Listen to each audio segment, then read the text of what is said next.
Hello, this is Denise from Budeni.com, and today I want to show you how to draw a realistic human face with charcoal or pencil or whatever you like. First of all, I want to show you how the human skull works. As you can see, it's very symmetrical and you can easily part it into two. And this is exactly what is gonna happen now, because we're going to analyze now how the human head works. Okay, and we're gonna part it again into two, and you see the eyes will lie exactly in the middle of the face. Okay,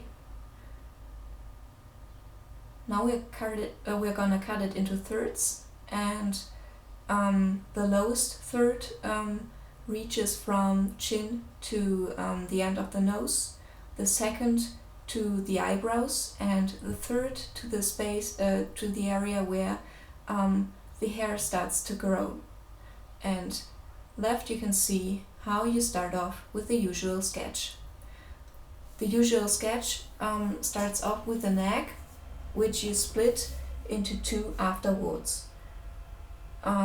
When you've done that, you can draw in some additional lines for the nose or the mouth or the ears, whatever you like. Of course, this is mainly for starters. I mean, you will always be drawing some guiding lines, but you won't be drawing as many as I show here.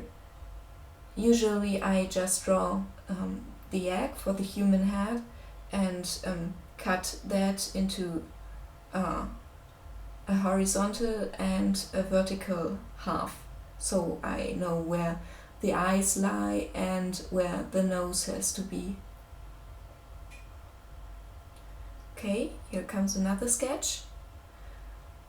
As you see, although the face is not frontal, I work exactly the same way and just cut the head into two halves and know from that where the rest of the facial organs has to be, like the eye and the nose and the mouth.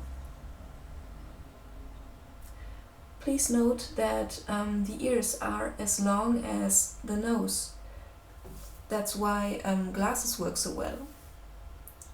And also, if you draw vertical lines down from the pupil, it defines how broad the mouth has to be. Okay, now another sketch from the side. It's also the same here as you see, and there's not much difficult about it.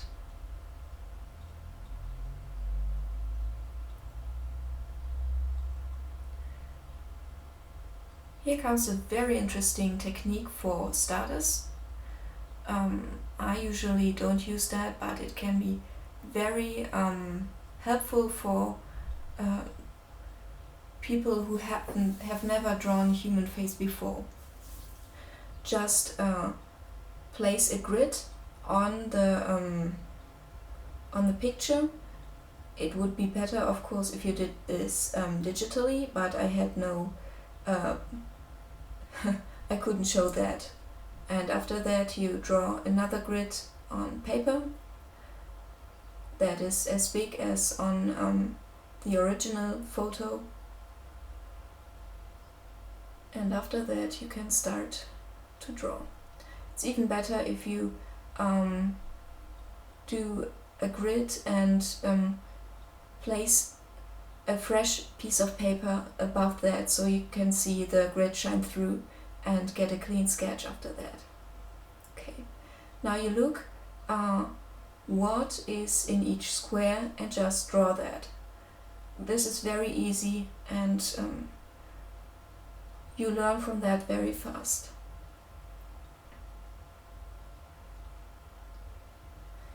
Here's a real picture with a real sketch and how I draw that.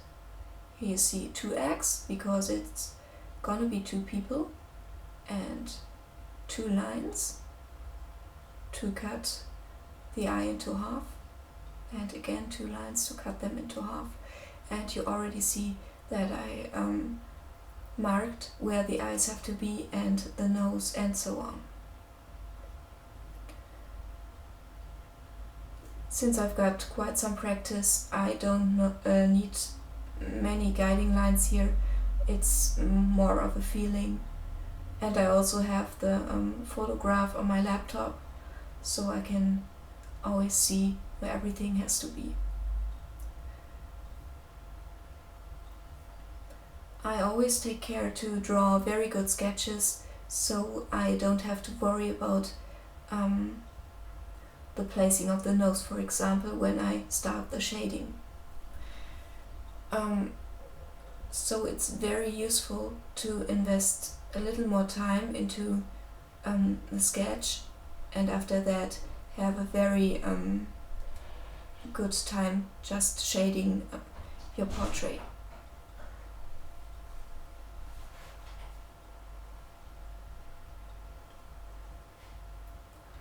Okay, now the shading starts, and as you can see I use charcoal for that, or rather black chocolate, because that one is not as brittle as charcoal and is easier to maintain.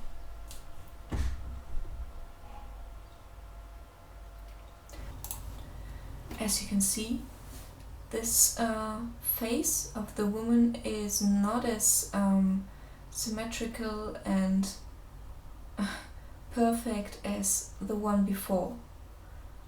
For example, her mouth is much closer to the nose and her chin is much bigger than that of the woman before.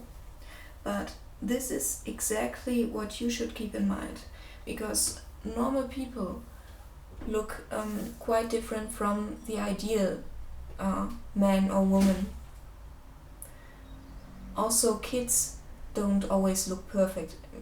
They may appear perfect to you because of their unique qualities and their character, but if you draw them, they don't fit into that grid as good as that model before.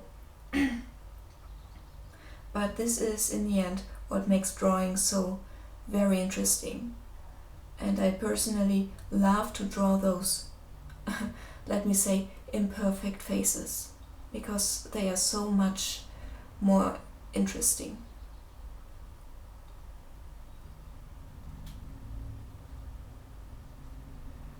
Okay, we can go on with the child now.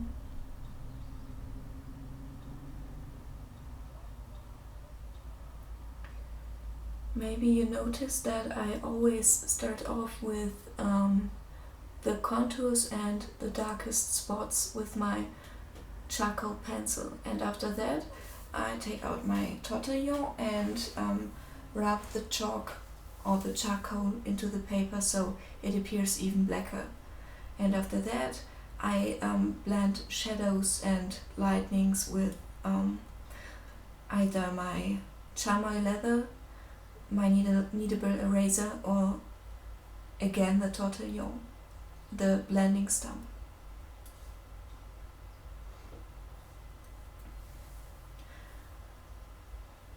Kids' faces, of course, are quite different from grown-up faces. You can see that clearly here, but they still fit into a loose grid that I explained earlier.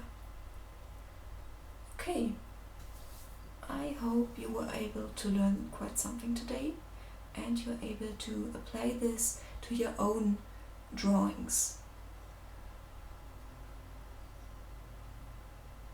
Thank you for watching.